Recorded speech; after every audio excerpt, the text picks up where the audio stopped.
Welcome to the Influence Me, Influence More podcast. This podcast is going to be in English. Influence Me, Influence More is a podcast created by Influence Tonight. Influence Tonight, at Influence Tonight, we connect local influencers with an audience, and we do that for events, podcasting, and webinar.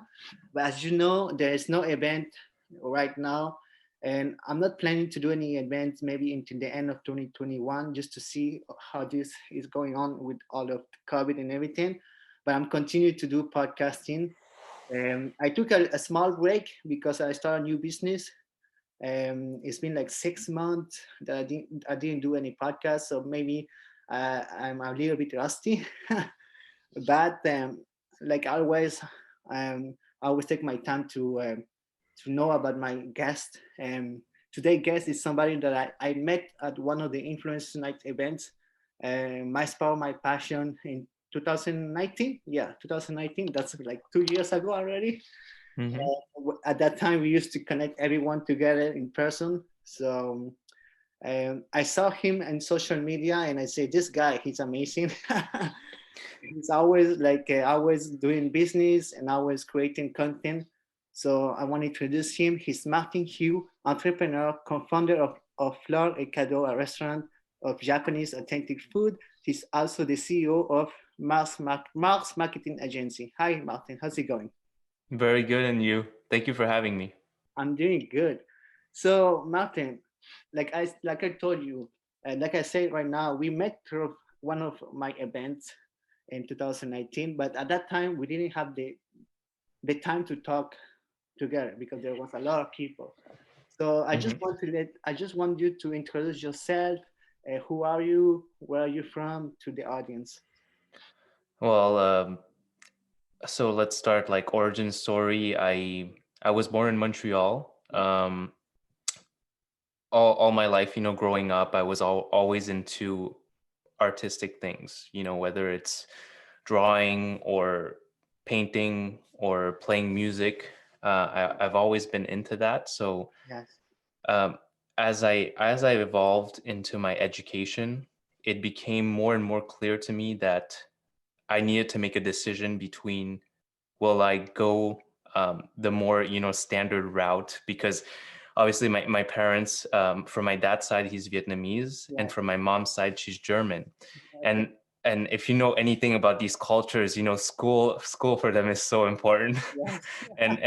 and everything is about like get a good job and get a good degree, and Traditional roots. Yeah. yeah, the traditional route, which is tried and true. It's been tested. But for me, I just didn't resonate with that for some reason. I did my CGEP in pure sciences. I was good in sciences. I was good in math, but what halfway through that CGEP, like those 3 years of CGEP, I started to realize like I was doing this out of like I just felt like I I was forced to do this, and I didn't really want to do it. And so that's when I had to make the decision when I went into university, would I go into something that was related to, being a doctor or a dentist, or did I want something more artistic? And I just, I took the leap. And I have to say, like, reading a lot of books back then helped me a lot because it gave me the perspective, and I guess it gave me the almost the confidence to make the jump, because I saw these people that did it before me, that just followed their passion, as tacky as it sounds, but made it. Yes. So that's what I did. I went into graphic design in Concordia because I was seeing, you know, the internet was not going anywhere. Social media was getting more and more prevalent. Movies, like the way I saw like the evolution of like Disney movies, Star Wars movies, like everything was getting more digital. Yes. Everything was, like the creative was so prevalent. It was just there, and there was more and more focus on that. So to me, I saw that as like the connection between my artistic side and also what I could bring into the workforce later on. So I decided to go into graphic design. It's kind of ironic because I know a lot of Asian people and a lot of I'm from Peru, which is like your parents or my parents are very like strict. They wanted me to take the traditional route, which I didn't. Hmm. I'm an entrepreneur, but Hmm. it's kind of ironic because a lot of those parents want their kids to go like become a doctor, but most of those kids want to be an artist. So they want to be a musician, Yeah. they want to be artists. So I don't know where does it come from. Like we want to go against our parents. Yeah, and that's a good point, and to that, I have to be eternally thankful for that. I have to be so thankful for the fact that, our parents went through those periods of, of economic difficulty Yes. for us to be where we are today. Because, as much as now we talk a lot about entrepreneurship, taking risks and everything, I don't have the actual perspective of going through, let's say, like, you know having an economy where there's not that many jobs, and where there's no internet per se as we know it today. So there's definitely not that many opportunities back then versus now. Now with the internet, it's almost like if you want to start something, you can start from scratch, and there's actually not that many barriers to entry. Yes. Whereas before, if you wanted to start your business, it's almost like you had to start from zero, and the money you had to put in was just so ridiculous that like nobody actually even thought about it. Yeah. Or if they did, they were really risk takers. Do you think there's less risk right now because, like you say, the internet opens a lot of opportunities, so there is less risk because there's less money that you have to put to start? It depends on what you want to start, Yeah. obviously.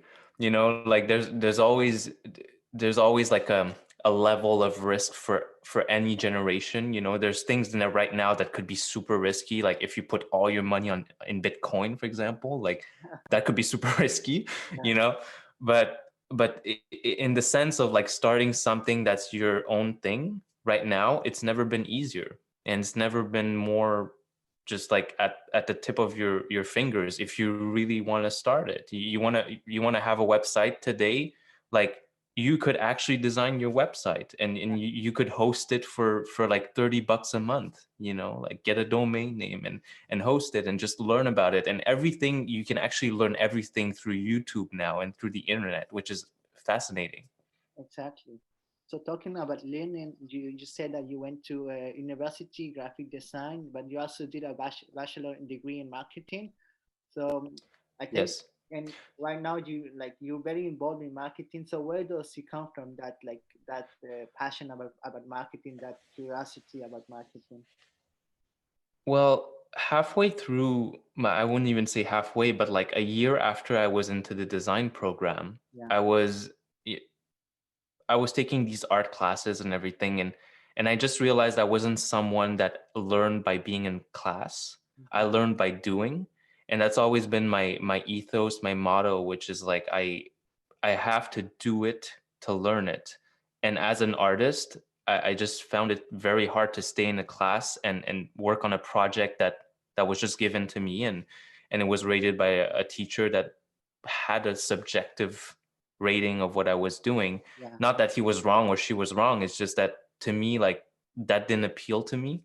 That's not how I learn very well. Like to me, learning, I can go on YouTube and really like learn super quickly how to do photography, which is what I did. But Okay. we'll get to there. Um, but eventually, I just saw this rise in social media. Uh, I don't know exactly. Well, yes, I do know how it happened. Is because when I was in design school, I started Instagram pages. Okay. So back then I was building Instagram pages and selling them back to people. Okay. And back then it was actually quite easier to grow, just because there was not the kind of volume that there is now. Now there's so many active users, people make so much content that it's hard for you to rank higher. Yeah. When was But that? 2015. yes, around there, Yeah. 2015, and I got into it in like even, yeah, like 2015, I Yeah. would say. And so I was growing pages, like whether it's like gym motivational pages, quote pages, which I still have one of the quote pages. And then, I went to your Instagram at the bottom, and every picture is about motivational quotes. yeah, yeah, Yeah, it's very yeah. Well, that's kind of where I got into the whole. I was already into the motivational game yeah, because I read a lot of books, and most of these quotes that I did put on my Instagram and whatnot was just a way for me to share that with yeah, people. And eventually I just like I started developing this skill of growing pages on Instagram, and more I saw uh I was lucky enough to see an ad online back then, and I'm sure you know this guy Ty Lopez. yes, yeah. Okay, yeah. So back then, and I know that he's very controversial, like some people love him, some people really hate him. um but he made like it was just a like very short ad on YouTube The before. 67 steps, 67 something. Yeah, because back then he was actually reviewing books, Yes, so yeah, I got a lot of my books from him. me too. Yeah, oh, that's awesome. Yeah. But the That's first time I saw Ty Lopez was in a YouTube ad, I see with the Lamborghini, yeah. Yeah, that's it. What? Who is this guy? And then I subscribed to his 60 something step. Then, but I keep it just for the books because I think he has a lot of great books that he reads. So I just try to every Yeah, book I buy, I go in to see which one he reads. Yeah. yeah, yeah, definitely. And from again from there, I developed this passion for motivation, which led to the Instagram pages while I was studying design. And so I just saw this correlation between communication, marketing, and also creative, right? Because at the end of it, when you're doing a post on Instagram, when you're creating content on TikTok, it's a creative. You create something. Exactly. And I just realized that, oh wow, that's kind of like the glue between what I like to do, which is create, which is being an artist, but I'm also very passionate about anything that's communication. Okay. Because I'm going into my CJEP years and university years. I was big into listening to, well, mostly like audio tapes or books. I think even back then it was like called audio tapes, Yeah. but from like Zig Ziglar and all that stuff, like selling. And I was always like fascinated about how they communicated. I Exactly. really liked that, and I forced myself, like let's say in a classroom. This is a side tangent, but I think it's important to the story because it gives a little bit of a color to where I come from. Is I was not always like socially very articulate. Okay. So I needed to push myself outside of my comfort zone to go talk to people and to just say hi and be like, hey, this is me. Like I just want to meet some, like I'm gonna meet new people. And that was like a challenge of mine for a long time. So that's where both of them connect, the creative and communication together, which to me is kind of what marketing is. And that's how I decided to switch from graphic design and go into marketing at Concordia. But as you say, I don't think like creativity can go without communication. They have to go together because you can create something, but if you don't know how to communicate, nobody's gonna know about it. So like, Yeah. I think let's take for example Pablo Picasso. He knew how to communicate in his painter. Like even Mm. when you see what he raw, you can see there's some sort of communication. So everything, both of them are connected. Yes, and it was very humbling for me because I had to learn how to, as an artist, not have such an ego that to say, oh, if I do great art, everybody's gonna know about it. And I think this is also a big question and a big challenge for a lot of artists out there, is that you have to decide whether you're an artist or you're a marketer. And if you're really like, if you're really lucky, you actually have both. Yeah. But that's more rare. But that's why, like, let's say like singers often have managers and they have a record label to help them promote their stuff, like. And obviously now it's getting less and less centralized like that. I think people, like artists, have more and more power and they have more responsibility. Yeah. But like to me, it was more on that aspect that I was very interested in. I was interested about the fact that, hey, uh, I can create something amazing, but it doesn't matter if nobody knows about it. So, so, And you, that's where I was more curious about marketing. so you consider yourself more of like a creative person than a communicator, or you think you are both? I think I'm both. That's nice. I think I've learned to be both by now. But because I still do enjoy creating so much, I still create like every week. I have 3 to 4 shoots for clients, whether it's photos or videos, and that to me is like my outlet. But I'm also very passionate about anything that's finding out the channel in which we're gonna deliver this creative, Okay. because it doesn't matter for me if I make an awesome video for a client but then nobody gets to see it. Like that would be very ironic and sad in some way. Exactly. So that's why you start learning like Facebook ads, Google SEO, Yeah, so you can get your yeah. keyword to people. Yes, and in the same way, that's why I like to go to events. And again, props to people like you, making these things happen. But I love going there because it's a way to connect. It's a way to communicate. And without the communication, nothing really matters, you know? Yeah. So let's just go back a little bit during your studies. And when you were studying marketing in Concordia, what type of marketing were you studying? Was it mostly like social media? Because I think it was around 2017, 18 that you were studying marketing, and they were they still Yeah. like keeping the old traditional marketing, or they were like already involved in social media and that type of stuff.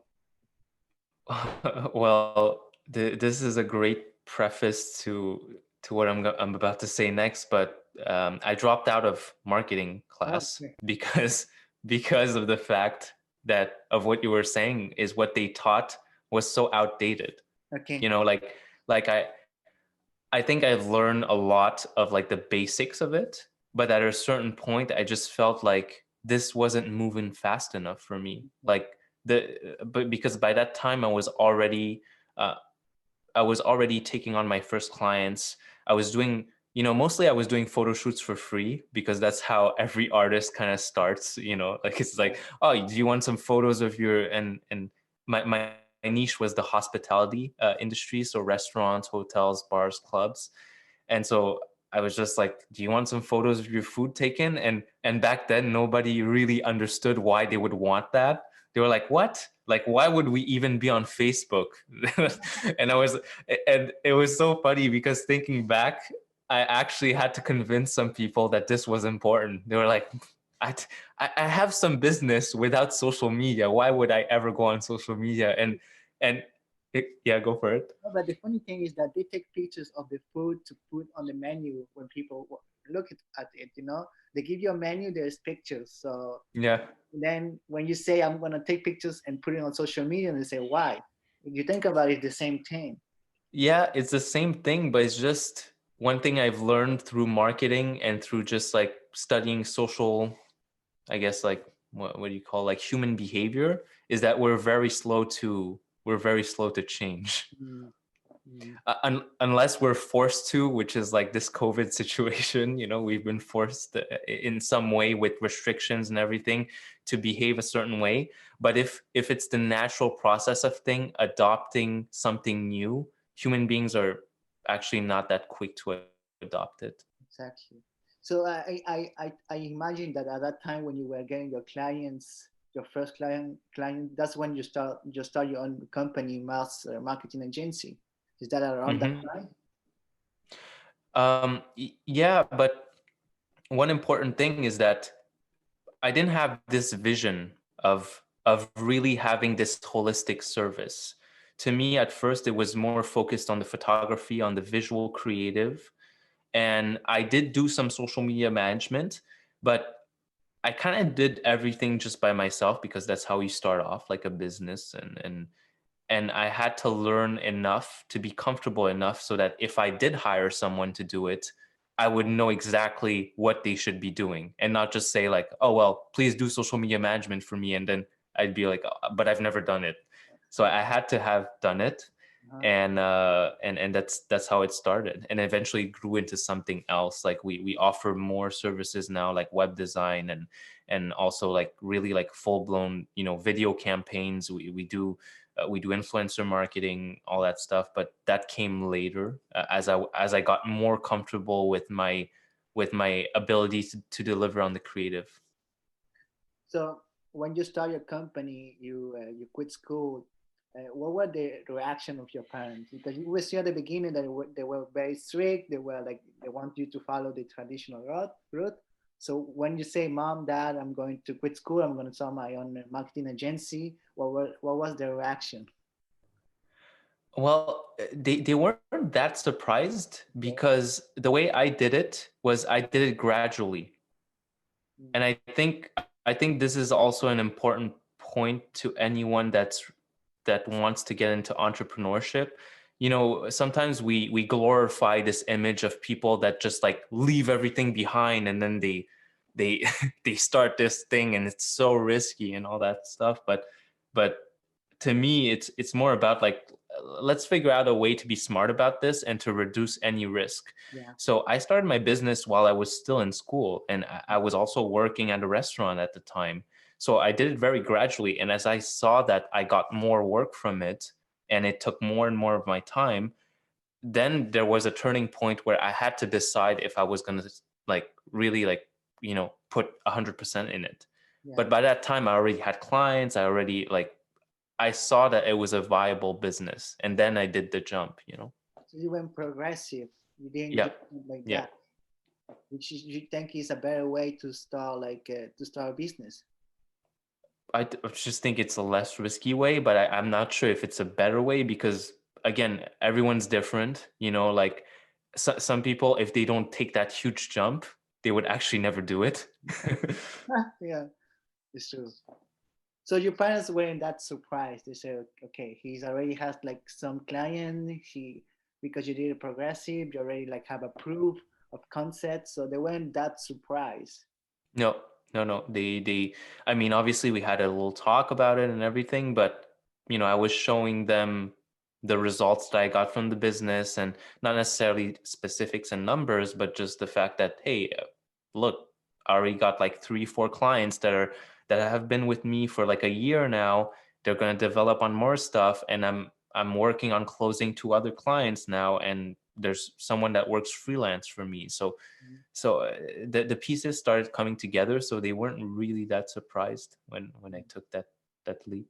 So what would you say to like a young entrepreneur that's right now working on a business and that has like yourself has strict parents that want him or her to go and have a normal job? What would you say to them? What kind of advice would you say to talk to their parents? Like what advice would you give them? uh, I guess be very clear about what you want to do, and be specific in the sense that you got to sound like you have a plan. Yeah. Okay, yeah. Sure. Because it's so it's so funny to me. Like sometimes even on my Instagram page, people will DM me and they'll be like, oh, but I'm trying to talk to my parents about this business I want to start. But then I talk to them for like 2, 3 minutes, and I'm like, well, actually you don't really have a business now. Like it's just this fantasy of yours to start something. But of course your parents are going to say, take your time, like don't rush into it. But if you come to your parents, and you have a specific plan, you lay out what you're going to do in the next 6 months, and if you hit that goal, you tell your dad or your mom or both of them that, maybe if by the 6th month, if I have X amount of clients, whether that's 3, 4, 5, however you want to quantify it, if I reach this goal, I'm going to put more time into my business. So I might go part-time into school only by that time. Yeah. And let's say after 6 months of doing that part-time, you get to 10 clients, or you get to a certain amount of revenue, or a certain amount of profit, so that you can take a salary. Well, then you're like, okay, now I'm okay with quitting my job, to quitting my school and my day job to really focus on my business. Like that to me is, it's almost hard for a parent to not respect that, you Yeah, know. because there's proof, and then you plan and you know where you're going. Yeah, yeah, Actually, which is better than no plan. for sure. Yeah. um. So let's go back a little bit to your marketing agency. What type, like you were saying, you mostly focus on social media, Facebook ad, video ads, photography. So, and also, like you were saying that you work mostly with restaurants. Is that right? Yes. Yeah. So this is something I want to talk, which is going to bring me to our next topic, which is related to COVID, because you were working with restaurants before COVID. How was that? How was that the business before COVID? It was really good. It was growing. Everything was going great, and you know, obviously, I think COVID took everyone by surprise. Yeah, yeah. And you like I was saying, you were already in the restaurant business, and that, as we know, that's one of the industry that were the most impacted with COVID. A lot of Mhm. a lot of restaurants closed. It's been like I think 6 months that in Quebec the restaurants are closed. There's no date yet in Montreal when they're gonna reopen. So, how's your business doing right now? It's been going very well, to Oh, be honest. okay, I'm blessed to be able to know the people that I know, and also like I've been fortunate enough to meet some new clients that were aside from the hospitality business. So we have developed on other, on other industries as well, okay, whether it's like we've been doing like 360 virtual tours for hotels. okay, We've been working with, chalets, people that want to rent out their chalets that close to Montreal. We've been working with right now I'm working with an electric boat company, okay. which again, it happens just by word of mouth. People see our work and they're like, oh, okay, maybe we can do something together, and then that stems from it. But overall, it's been quite tough in the sense that it takes a lot of willpower to really reinvent yourself. Yeah, It because once you have your wheels turning, you're just basically coasting, and you just, you're going with the flow. It's not like you need to push a rock up a hill. And with the pandemic, that's kind of what it felt like at first, the first couple of months, and all that uncertainty. Well, what about the clients, the restaurant clients that we have and everything? But we've been fortunate enough that the restaurant clients that I have are very, uh, it's almost like a friendship to me. okay. And so, whether it's the owners or the chefs, I know them very well. And we've been able to work together to basically advance on their marketing plan during this pandemic, for them to not necessarily make like the most profits ever, but at least, keep above water, and make a little bit of, you know, take a little bit of whatever they can get. Do you lose any restaurants, any clients during this pandemic? Do you some that say we can't afford that? Sorry, I didn't understand the Do question. you lose any clients, like some restaurant that say we can go on, so we have to close, or do you have the same, like you said, Uh, or mostly it's friends? it's the same clientele. Okay. So that's why I'm saying I'm very like fortunate about that, because the restaurants that we were working with were all very highly rated restaurants in Montreal. Yes. Not necessarily because like they were super fancy or something, but it was just because the food they made was great, and the product they have is great, and the people that are there is great. Their team is great. So they've been able to adapt fairly quickly. Yeah, because I saw that you work with like you said, like established restaurants that have like maybe three like franchise that have 3 or 4 like restaurants in Montreal, and so Yeah.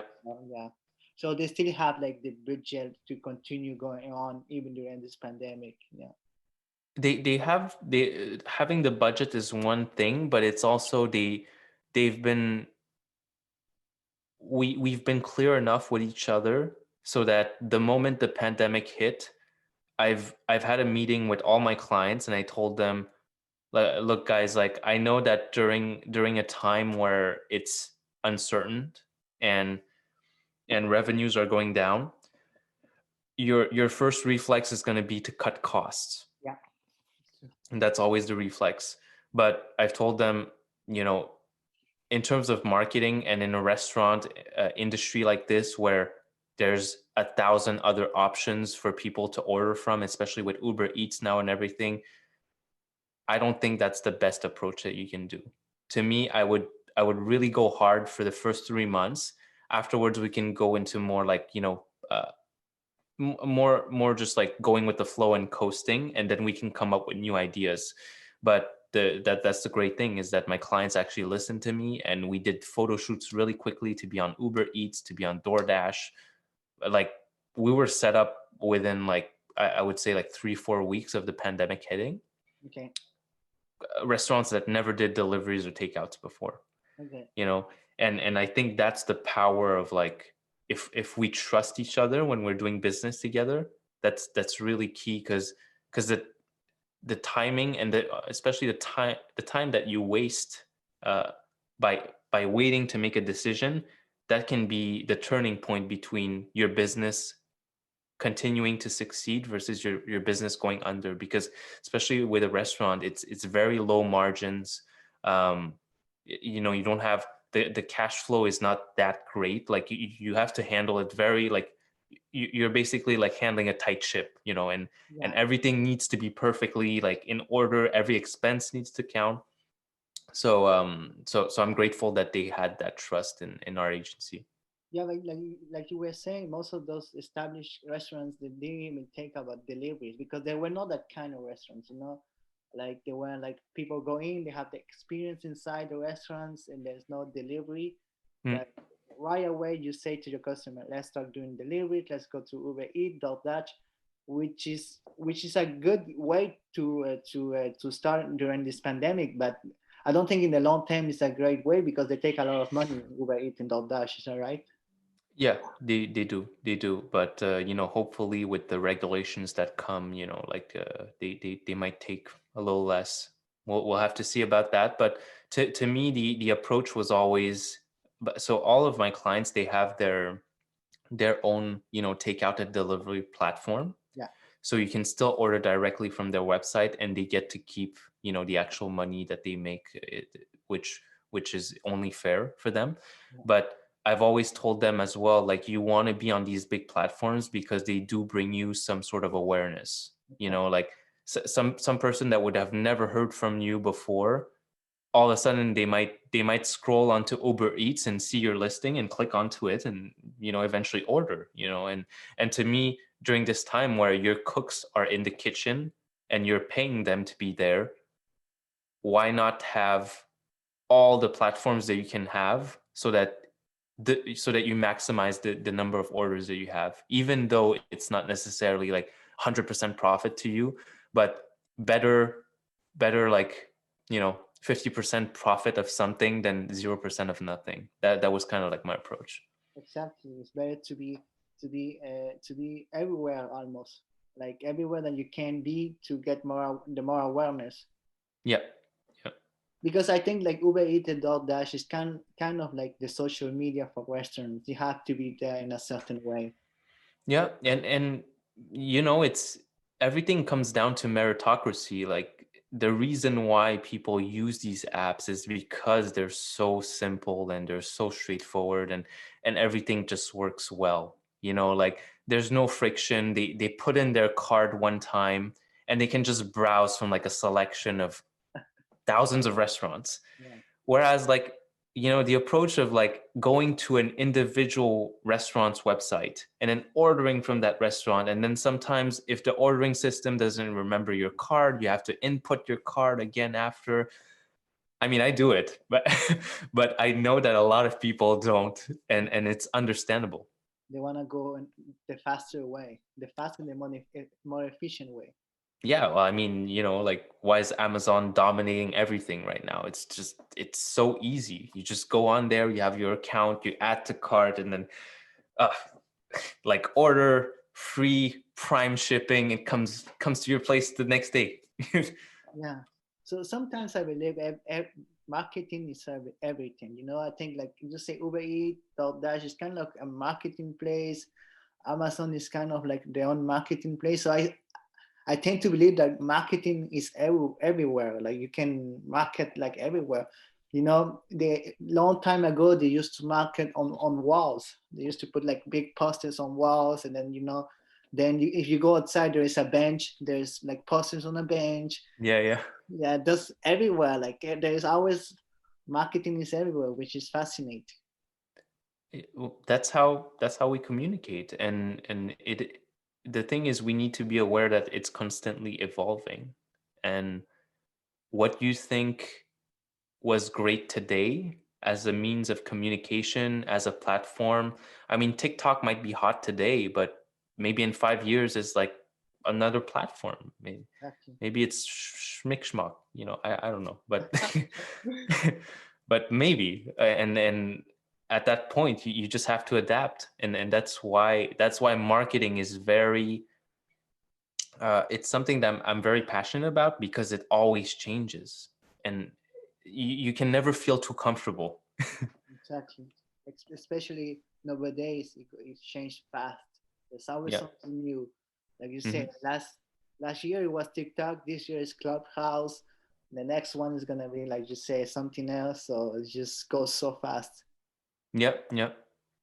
So I noticed there's two things that you're most involved, like marketing, of course, and also the restaurant industry, because like you say you were already working with restaurants, taking pictures, like doing the social media, but even even now you always been involved in the hospitality business. Why is that? Like you were working in a restaurant in a Japanese pub also, like you were always being involved in that kind of industry. I think it really stems back to what I was saying. Mm. Like, I've had this passion of learning how to relate to others Okay. when I was starting CGIP and everything. Because to me, like, if I got to meet people, like, I've always liked the saying that said, you're the average of the 5 people you hang out the most with. Yeah. And I've always been a believer that if you surround yourself with the people you want to be like, you will become them. Hmm. And I've always asked myself, how do I get to meet them? How do I get to meet them? And through my experiences, and through just pushing myself to go say hi to people, and to perhaps just develop a conversation, a point of interest, I've learned that a lot of people, they just want to meet other people too. Yeah. As like, sometimes we take ourselves so seriously, and especially going. I wish there was a class, when I was in primary school, elementary school. There were classes that just taught you social skills. I Mm. think that would have been amazing, Yes. because you just go through primary school, you hang out with your clique, and you have your I don't know, your 4, 5, 6 friends or whatever that you really hang out with and you eat at the cafeteria with. But aside from that, like, a lot of times what happens is you just end up hanging out with those people, Yeah. and and you just get very comfortable with them. But then, you get into high school, and maybe you want to go talk to that girl that, like, that you're like, I'd love to, ask her on a date or something. And then you're super shy because you just don't know how to talk to them. You don't even know what you would say. Yeah. So like, I guess, like, my journey into hospitality was in a way to discover more about that. And once I did, I really fell in love with it because it unlocked so many doors, whether it's friendships, business, um, also my personal growth, like, talking to people that I had no idea, like, who they were before, but then I get their perspective on life, and I'm like, wow, that's crazy. I get to learn from you, but then I get to see how good living in this country is too, because a lot of times, let's say I talk to someone that just immigrated to the country and they talk about their former life in a third world country or something, like that really gives you perspective. And yeah, that's Yeah. So, well, like you say, hospitality, you are very involved with people. So I think that that's what you want to do. Like at the beginning, when you were shy, you wanted to be involved with people. So hospitality restaurant, you have to be with people. There's no, you there's don't no, have a choice. You don't have a choice, and you have to deal with so many awkward situations, yeah, like let's say you get the order wrong or you spill something on someone, like you have to have a way to tell them like I'm sorry, but then also not look like you're stupid, yeah. like Any you have to make them comfortable. any experience about that from that happened to you? Oh That my God. Yeah, yeah, I have tons. There was one time, so I was basically working at this Japanese restaurant called Imadake, yeah, and they were very well known for their sake bombs. And yeah. this is a drink where, if you don't know what it is, it's you have the first, so basically you stack a cup. The first layer is a cup of beer, a small cup of beer, like filled to the half, and then you put two chopsticks and you put a shooter of sake on top of that. So you're balancing that shooter with like just the two chopsticks. Okay, And it was okay, a very popular kind of party drink that people would get over there. And also, funny thing is, it's just bringing me memories, but um every time that people ordered that, you had to sing a chant okay. before the people would drink it. And that was like super stressing out, like it was super stressful for me at first, because like I was like, okay, so I'm just in the restaurant, I'm serving people, I just put their drinks, their sake bombs there, and before they can drink it, we have to do this ceremony of like, I had to I had to explain it to them. I had to say, okay, so we're gonna say this 3 times. I'm gonna say, when I say sake, you say, and then they're gonna say bomb, Wow. and then I say this goes back and forth 3 times. So I would go like, and I really had to yell it, like, because this was like, the Oh, ceremony was that you had to yell it so okay, that the entire restaurant would hear you. okay.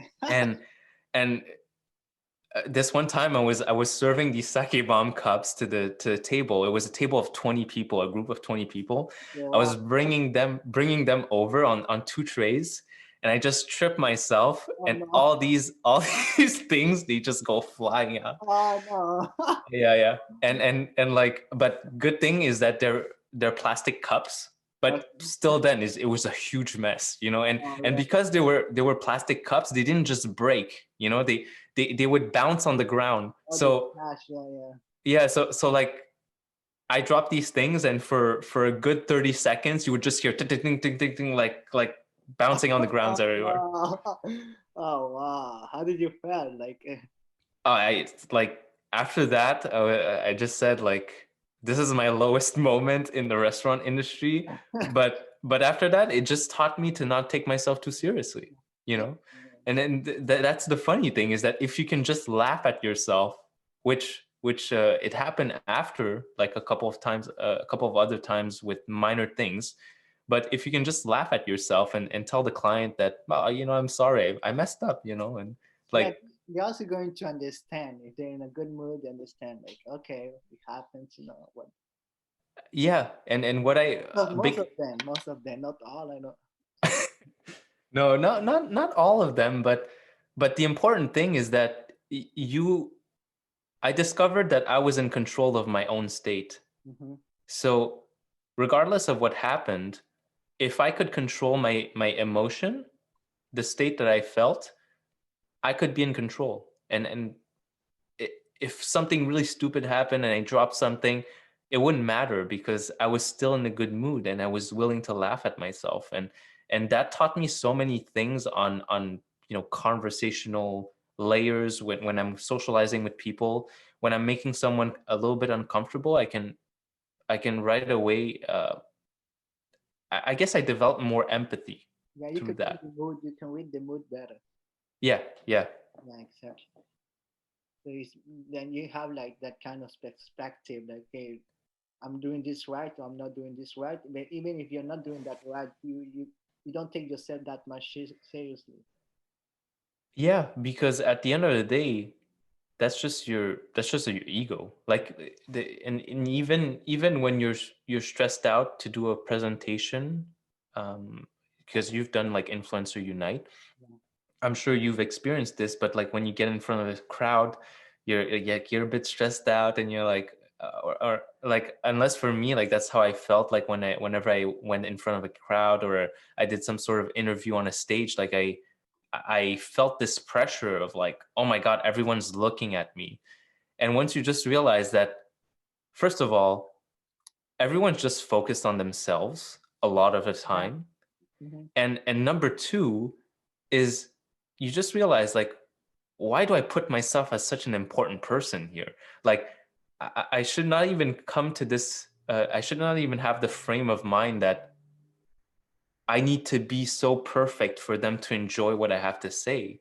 Like, I could just be there and sharing, and the moment that you take that weight off your shoulder, actually everything goes very well, and you're just relaxed. You know? Exactly. Because most people, they will listen to you like for like 30 seconds and then they zone out.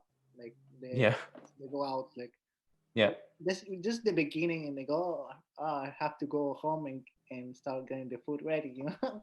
yeah, But yeah. like so then you take yourself too much seriously, then you start panic, but nobody really listen to you. Like Yeah, so essentially you're just doing it to yourself. That's what I realized, is like you're setting the frame. Like, you're in control of how you feel. And if you can take control of that, you're unstoppable. Like, the way that you communicate with people, you become really efficient at communicating, because you're not talking just so that people can hear you, but you're actually talking so that you can share value. exactly. Like it's coming from a frame where you're giving, versus the other frame which you're trying to take something from them. Yeah. Like, you're trying to take the validation from the audience. There are If they don't laugh, if they look at you and they feel it's awkward, then they're not giving you anything, and therefore like you feel a little bad. yeah. But if you just switch it, you flip it around, and you're like, I'm just gonna give. Like, I don't care, I'm gonna express myself, I'm gonna give to you. Like, you go up to someone, you're like, hey, how are you? But you really just give to them. It's a completely different frame, and it makes a hell of a difference, because we've evolved for thousands of years as social creatures. I believe there's a lot in subcommunication Mhm. that we cannot analyze, that we cannot logically understand. But but if you look at someone and you see the way they speak and the way that they approach you, you'll just get a vibe from it. It's really weird, you Really, know? yeah. You're like, this person really listened to me. uh, Yeah, This this person is not listening to me. yeah, Like yeah, you were saying, when we try to speak in front of people, we want to get their attention. Like we want their attention. We are not giving it. We want something. Like we want their. yeah, exactly, So that's why exactly. it never works out, because you want to take something from them. They, like you said, you have to give it to them. Yeah. Well, because the moment they don't get, the problem with that is that the moment they don't give it to you, you lose all your momentum. You lose all your power. Exactly. Like, it's like when you it's like when if you I like to watch comedians a lot, Yeah. but if you look at comedians, they just tell their joke. Like, they're not like waiting for the audience to be like, ah, that's so funny. Like, no, they just have their stuff prepared, and they come on stage and just they give. Sometimes they'll laugh along or something, but even then it's kind of like part of the script. They But Mhm. yeah, you were gonna say? they just go at it, like you say. They just go with the flow and they just start doing the jokes. Yeah, Because that's the way to go. Like a comedian doesn't stop. Like he just, even if people don't laugh, they just go again and try another joke, and they're trying to just finish they want to finish their jokes. That's what they do. yeah. One thing I realized is that um, comedians, when they I lost my train of thought there, but I was gonna say, like, if you just look at the way that you interact with people on a daily basis, and you look at, is it coming from a place where I want more, like I want them to make me feel good, or am I just sharing that good energy with them? I think that's the best way that I can put it. When one of the things hospitality has taught me is that whenever I went to a table to serve them, it didn't matter if I was having a shitty day, or can I Yeah, say yeah. shitty on? Okay, it doesn't matter if I had like a bad day or something. Like the moment I came to a new customer, I had to make them experience the restaurant as if they were there the first time, and Mm. as if I was going to give them the best experience ever. And that's pretty much how I view like every social interaction. Like the problem a lot of times that we have in life is that we carry our baggage from like one conversation to another. And and like if everything goes well, we're in a good mood. If it doesn't go well, then like we get in a shitty mood, and then we just like end up going home at 7. you know Yeah, and the thing is like you as a waitress, maybe you have a bad interaction with one customer, but you have to go to the new one and you have to like serve him right. You cannot bring the bad experience with that customer to the other one, you yeah. know? Yeah, so And even if it's the same customer, okay. it's even more awkward, because let's say the customer was very rude to you the moment that you approached the table. I've had times like that where the guy or the girl was just super rude and they were in a bad mood, but I still had to serve them in the best way possible. And the moment that I took their order, I had to mentally tell myself like, hey, don't get sucked into this. Like, don't get in a bad mood because of this. Like, keep being in a good mood. And eventually, what's weird is that I would say 90% of the time, I get to turn it around. At the end of the meal, they're actually in a very good mood. Yes, because because you're in a good mood and they notice that it's okay. He's being like good and good to me. So and Mm. they enjoy the food and they have a good time. So at the end of the when they at the end of the when they are done, they forget about the first interaction. They have a good experience, so they give you a good tip. Yeah, yeah. Yeah, And it's almost like they feel guilty. Like they feel guilty to be in such a bad mood. yeah, Like like because at first, if they can change your mood quickly, they'll be like, yeah, well, like let me throw this little negativity at this person, and then they see you react, they're like, "Oh, okay, it's fine, I can still be in a bad mood." But if they keep throwing negativity at you and you're just smiling, at a certain point they're going to be like, man, this guy's just like in such a good mood. yeah. I feel like physically bad to be in a bad mood right now. So It's eventually they start laughing, they start like smiling. I guess with all your experience in the hospitality business, the marketing and the work with your clients, it was a natural thing for you to start your own restaurant with Flore Cado. You're not alone in that business.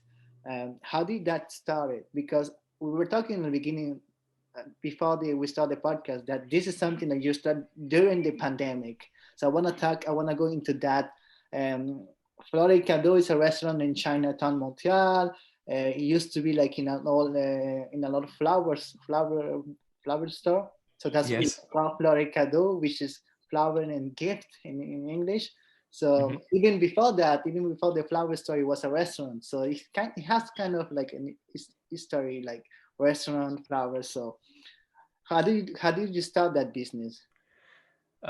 Yeah, there's a lot to unpack there. Well, one of the partners there, which is a very dear friend of mine, which I've gotten to know him as a client, w- he was he was like one of the first clients that I had at the agency.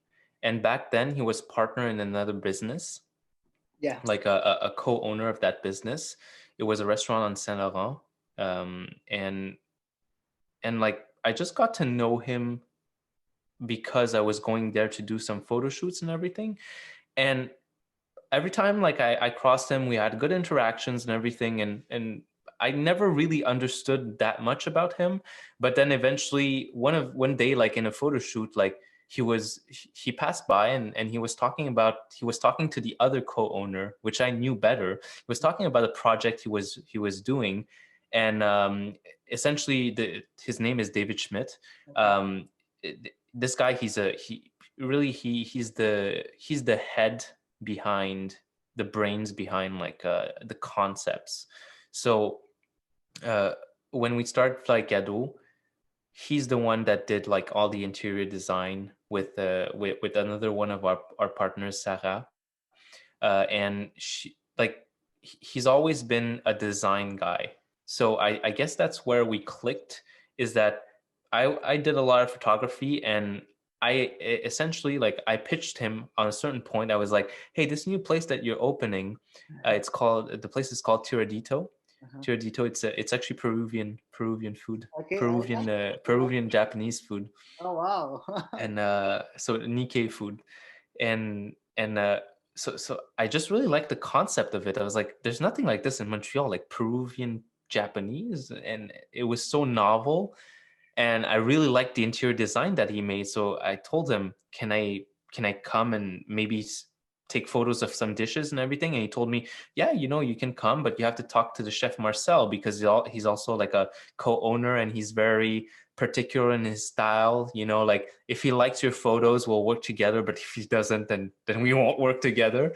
And I went there, did some photos, and Marcel really liked what I did. So we started working on that project together, which essentially bloomed into other things, because David Schmidt, he's, I would say, like, he's a serial entrepreneur. Like, he in the restaurant industry, he's always like opening new places. He's opened more than 10 places in Montreal Okay. Wow. now. And he's always had an eye for concepts that were novel, concepts that were like outside of the norm, things that were just like cool. And you just didn't know why it would be cool, but then when you put everything together, you're like, holy shit, this is cool. Like, you're like, I want to be here to like take a drink, or go eat. Like, the interior design's awesome, the staff is awesome, the concept is awesome. So through our years of working together and having him as a client, eventually he found this spot, which is Fly Cadeau, Yeah. an old flower shop. I don't know how he got like the information that this locale was available, Okay. but it was. And he was in the process of kind of like, negotiating for a lease and all that stuff, and possibly, starting that concept there, which is a basically like Fly Cadeau. It's a Japanese, uh, it's a Japanese. Right now, it's like a Japanese snack bar. Yeah. So we do a lot of these more, I would say, like, every ingredient that we have on the menu is freshly made. It's made in-house. We have these awesome boxes that are called bento boxes. So Yeah. it's basically like a lunch box, and everything in there is, it's handmade. It's made in-house. And even the fact that we decided to do that, people people were a bit like surprised, because uh, what the work that goes into those boxes is so much work, and the cost of that fish is so much that it's almost, um, we're selling it almost like at the cost of what we do it Yeah. at, Okay. you know. And I think that's what really attracted people to our product too, was that not only is it really good, and I don't take any credit for that, it's the chef Tetsu, he's amazing. But the fact that it was so good, but it's also very like reasonably priced, and it just, and also the fact that we're all these partners coming together, where we make a culture that is not just about like, oh, we're opening a Japanese restaurant. It's also like, it's a snack bar, but it's also a, a musical destination, if you want to go through, because one of our partners is also a DJ, so he spins vinyls over there Yeah. as you're eating. So there's really a vibe going on there. And all these people I met at some point through the agency, because I was doing either work with them, or I just met them at a party, at a staff gathering, whichever. And we just kind of vibed. And when David came to me with the Fly Cadeau building an idea, he told me like, hey, you're already doing social media for like all my places, and I really love what you're doing. So after I open this place, you're gonna do it for this place too. But I want to give you the opportunity to invest in this Okay. because I think like we have a good thing going on, and I like to keep people.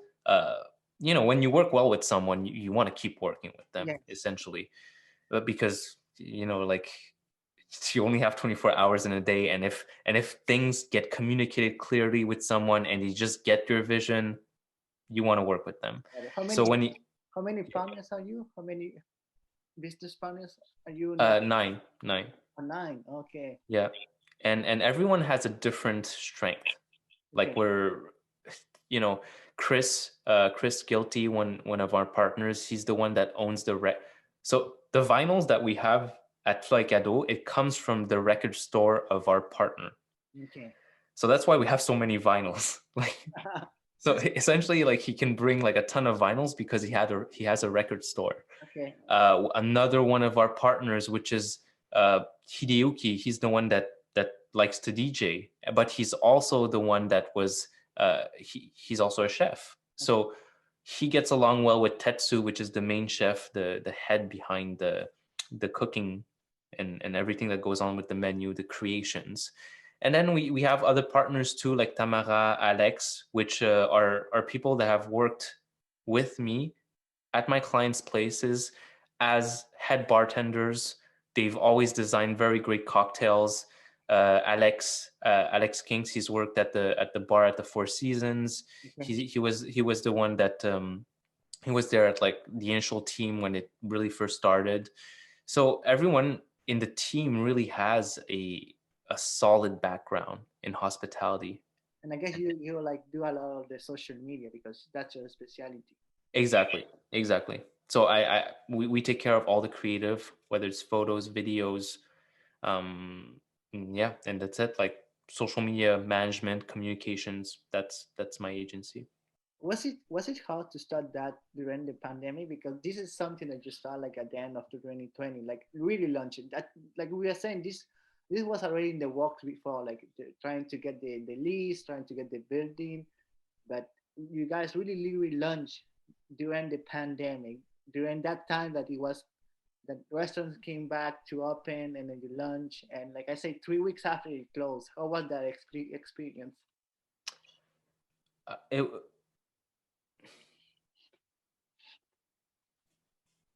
it was it was easier than I thought Okay. because I had my partners, Mm, and I think that makes a huge difference. yeah. I know that if I was by myself with just like co-owners or something, like two people or three people, it would have been a very different story. But Okay. the fact that we were nine people all working together and all coming up with different ideas, and some week, because essentially, like in that place Fly Cadeau, to cut costs, we did a lot of things by ourselves too. Like we built some of those things. Like I was grouting, like when you put the tiles, and you need to put the grout in between the tiles and all that Yes. stuff. I did some painting. So like we all helped in certain ways to not only accelerate the project, but also to build some sort of camaraderie. Like it's really weird because like when you're working on something like that and it's been a year you've been working on it, and then the pandemic hits, uh you have mixed feelings about it, obviously, because you're like, oh shit, I wanted to open this and then now this happens. But you're also kind of grateful that it was with these people that you got to do this with. Yeah. And we were fortunate enough to also have like great friends, great families that came over, supported us.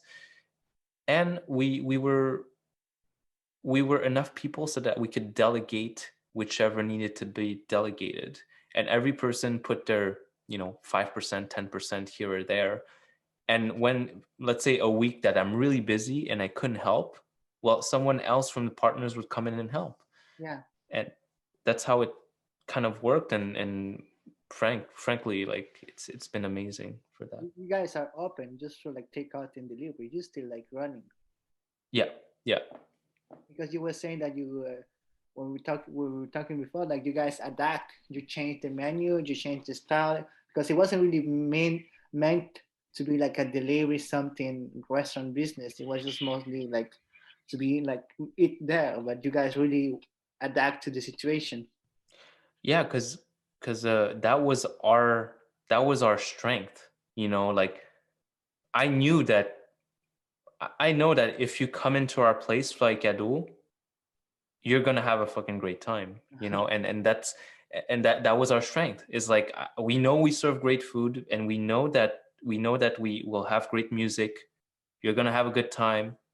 Cocktails are gonna be amazing, and they're gonna be like very reasonably priced. And you're gonna find something that you can't find anywhere else in Montreal.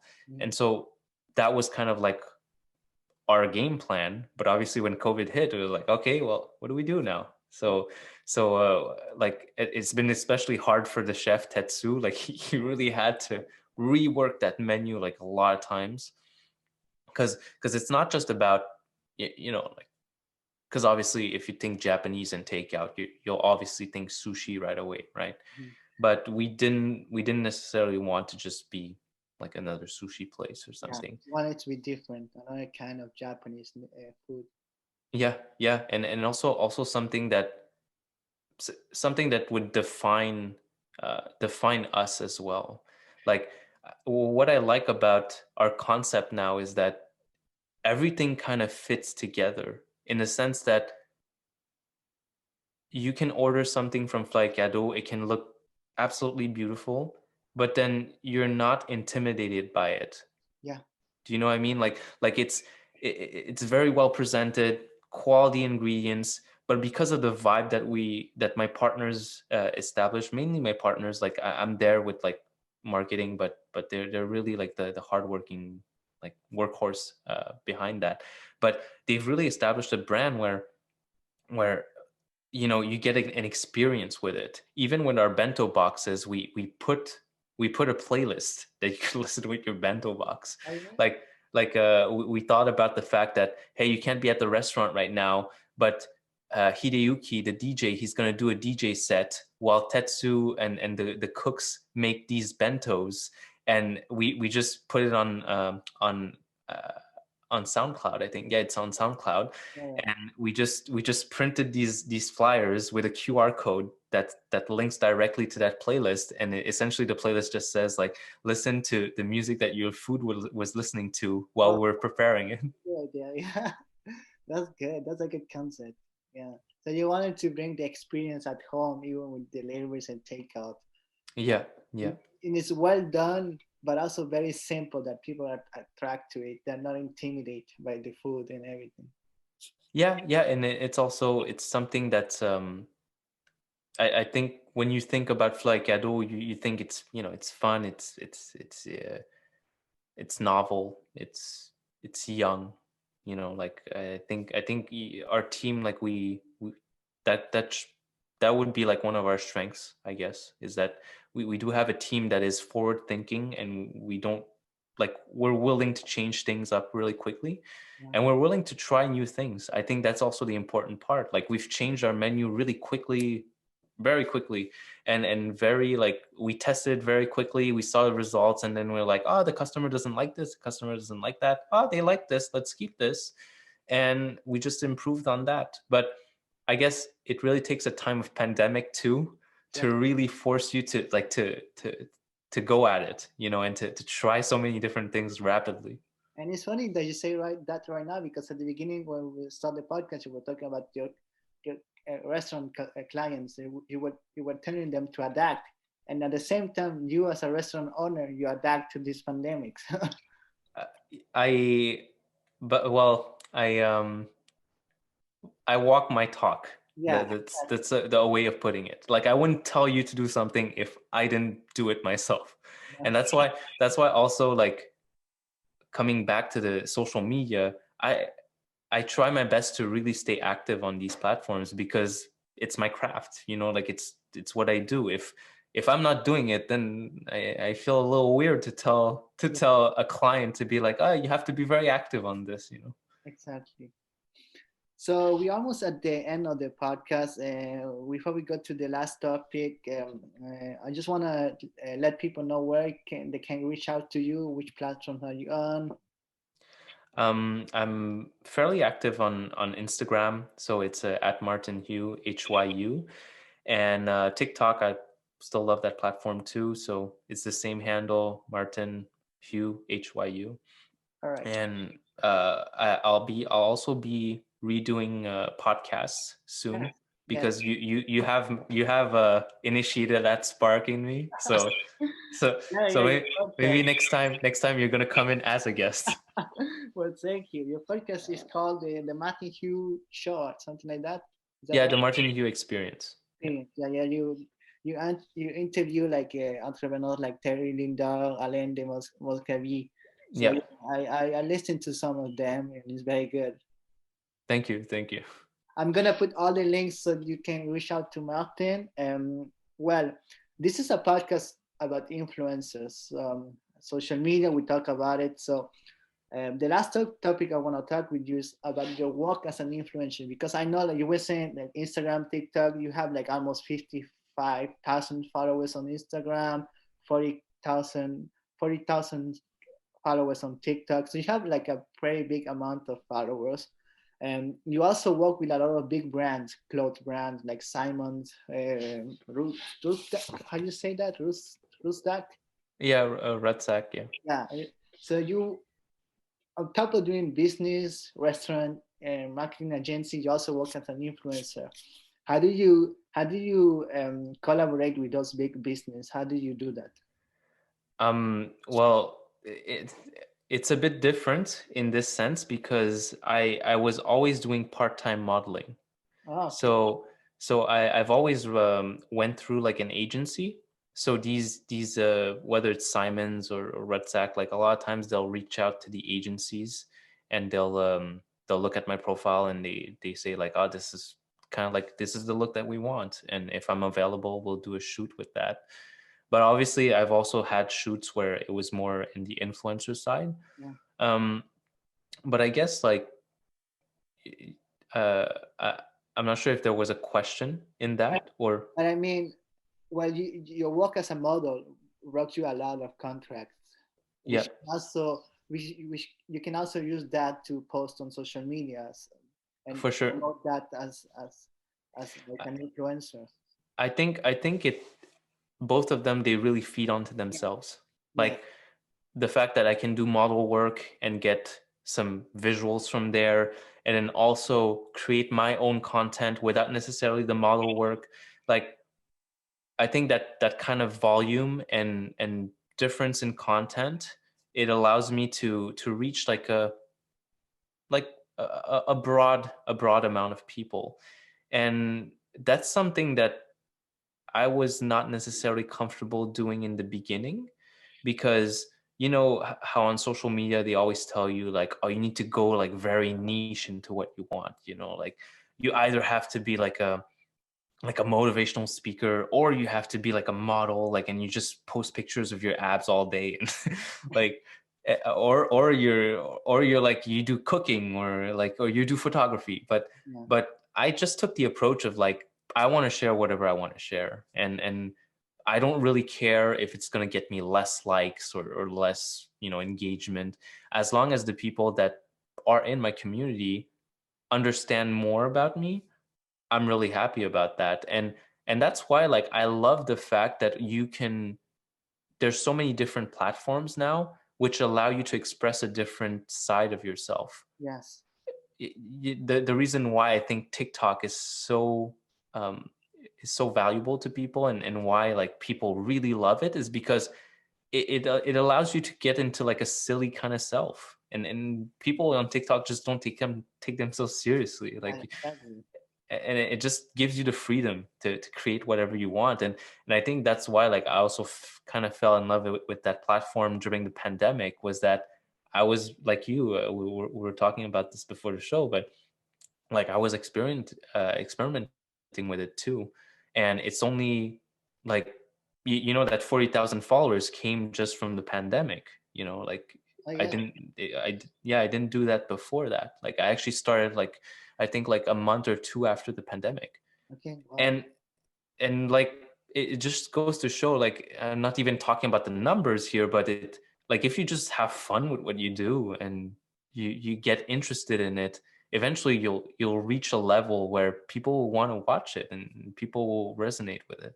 Yeah, because it's another side of the social media, because mostly on Instagram you post a lot about your model career and pictures about yourself. When you go to see your TikTok, you're mostly having fun, shuffling, Mm. dancing, going Yeah. out in the cold in the winter. I saw one video. Yeah. Yeah. You have that, like we were saying, I think this podcast, we were saying at the beginning, is creativity, communication, and like you can go on TikTok and be very creative, and trying to just post a video and it goes viral, and that's fun. Yeah. Yeah. And I think the thing is just like, don't be scared to create content. Yeah. Like 99% of the things that hold people back is they're scared of like what other people might think about their content. Like the moment you just take that off of the equation and you just create and you post and you don't even look at if like, oh, people like, did everyone like this or not, it's just so freeing. And eventually you get to a point where you actually become very good. Like the reason why like people don't get very high engaging content, or they don't make like a viral TikTok video or something, is because they didn't make like 200 of them. Mm. you know I mean, my first TikTok video was not viral, like, but eventually, like, as I got to like my number 50 or like 100, then, oh well, okay, there's a video that clicks and people like it, like. And like the problem too with sometimes the society we're in, is that we only see the highlights. We only see the highlights of like, of someone that had like 1,000 followers yesterday, and all of a sudden they have like 50,000 or 100,000, and then people are just like, oh, I just want that one viral video. But yeah, but you don't realize that person that got that viral video, they've probably been making like 2-3 videos a day for the past 2 months, or Yeah. you know It doesn't happen that often that you put. Well, it happens that you put one video and it goes viral, but that's not really the case for most people. It Oh takes. yeah, that's like winning the lottery. Like, Exactly. and again, that's just the way people like to see it, so that they can make an excuse not to do it. Exactly. Like, oh, it's like, oh well, I would do it, but no, I'm not doing it because that person, like people like to use examples, like the 1% example, that's actually not the majority at all. Like, for example, you'll see with celebrities or people that are rich, like people will say, oh yeah, well, they probably inherited all that money from their parents, or they probably got lucky. They probably, like, it's like, yeah, maybe, Right. but there's tons of examples of people that didn't win the lottery and they didn't get lucky and they just built it. Exactly. People most they don't watch. They only watch the top of the iceberg. Like there's all the under the iceberg. The iceberg. Yeah, Yeah. yeah. So they don't Well, one. the under. Well, yeah, that's true. One of the things that I really liked about, it was Ty Lopez that said this. He said, I don't remember in which video, but he said, like, it's so funny to me. Like, people always talk about making like $10 million or $100 million. He's like, before we get you to $100 million, let's get you to like $100,000 a year. And it's so true. Like, people make these gigantic goals so that they feel like they'll never reach them, and therefore they don't even try. Whereas if you make a goal where it's actually attainable, you start thinking like, oh, okay, well, here's what I can do to improve my finances, to make, like, let's say 1,000, 2,000 more a month here or there. Here's what I can do to cut a little cost or my expenses. It becomes practical, it becomes real. But like, when you just put a random huge number, it's just like, it's living in a dreamland, you Yeah. know? You have to go by small steps, small goals to build the big one. So you go small goal, and another small goal and another small goal, and all those small one are gonna get get to the bigger one at the end. Yeah. Yeah, and I just want to make a quick side note on this, which because I think it's important. The the habits that we have in life are so important. Like essentially, we're just like habits, or like walking habits, you know. And the person you are is just like a summation of all those habits, you know. And it's the same when people say, oh, I want to get in shape. Like, well, yeah, okay, you want to get in shape, and that's fantastic, but let's start somewhere. Let's not just say I've never worked out a day in my life, and then all of a sudden I want to work out six days a week, you know. And then I was just eating cheese, like cheeseburgers and fries, and now all of a sudden I want to eat like a kale and like a kilogram of kale or something. It's like, no, let's go step by step. Like that's the most sustainable, and eventually you're gonna get there. Like, and that's always been what I've tried to do, whether it's in business, whether it's in my like health, finances. It's all about just setting up the right habits, and once you get comfortable with them, it's not that hard, you Yeah, know. Uh, it's not that hard. Yeah. like How, yeah. one last question, how do you deal with your social media, personal social media, and all your businesses like your restaurant, your marketing agency? How do you have time to post on social media to create your content? How do you balance that?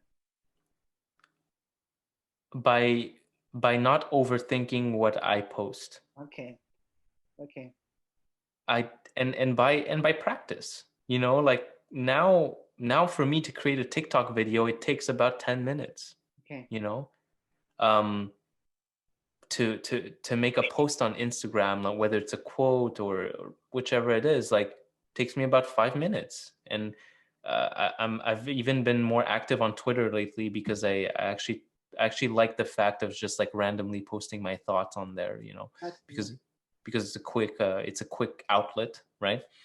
But essentially that's what it is. It's just like lower the bar for what you think is acceptable. Like the moment you do that, it takes you less time, you're going to do more, and you're just going to improve so much faster.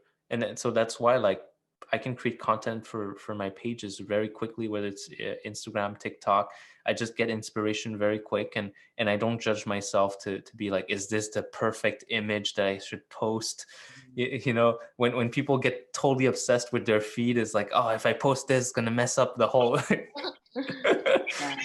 Okay, I understand. So you don't have like, you're not trying to be perfect. You just want to be you yourself with the real one, the real Martin. So you have that picture on your phone, you post that if it fits. Yeah, Yeah, and if it's congruent and it relates to what I feel right now, I'm gonna share that thought. Like it doesn't, I don't feel the need to go back and like find the perfect picture from when I was in a trip to to Thailand, like when I was on the beach or something. Like to me, I'm not posting content just to post like that content. I'm actually trying to to to make it a practice where I do express myself constantly.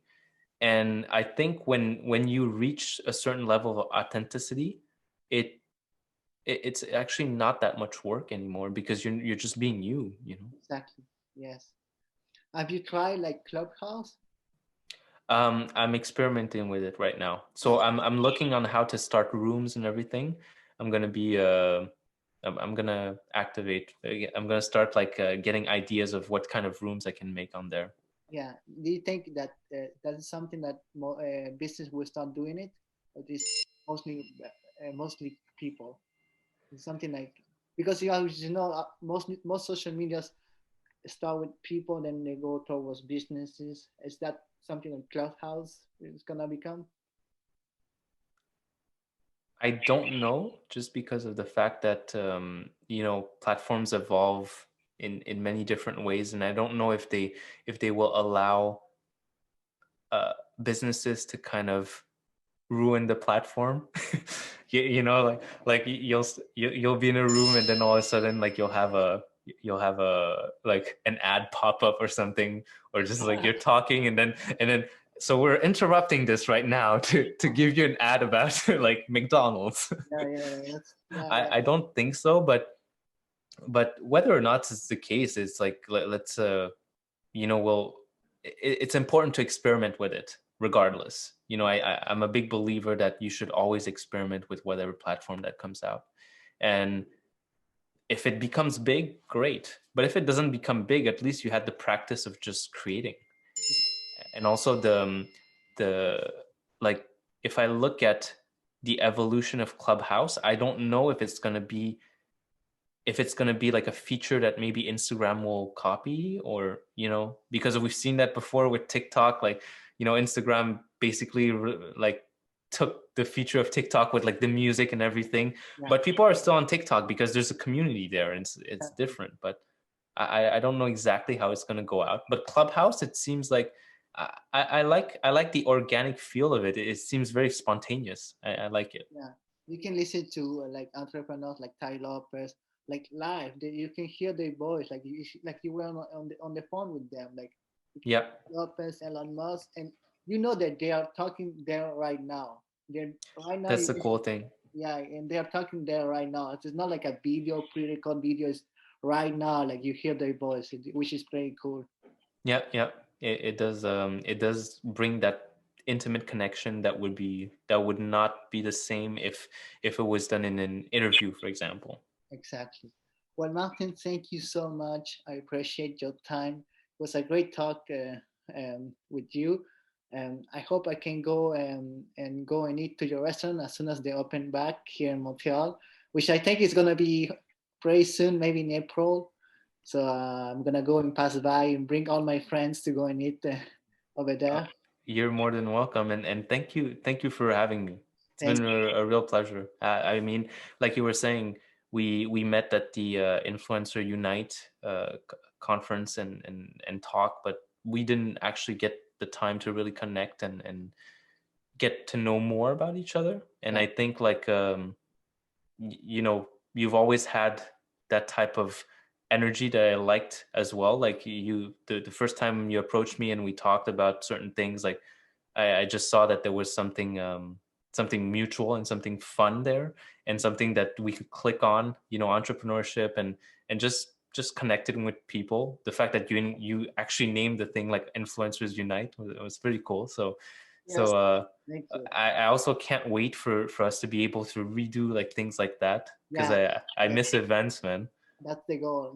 I don't know when, but then before 2021, if I can, I would make, like, even if it's a small event, I will do it, and I would invite people.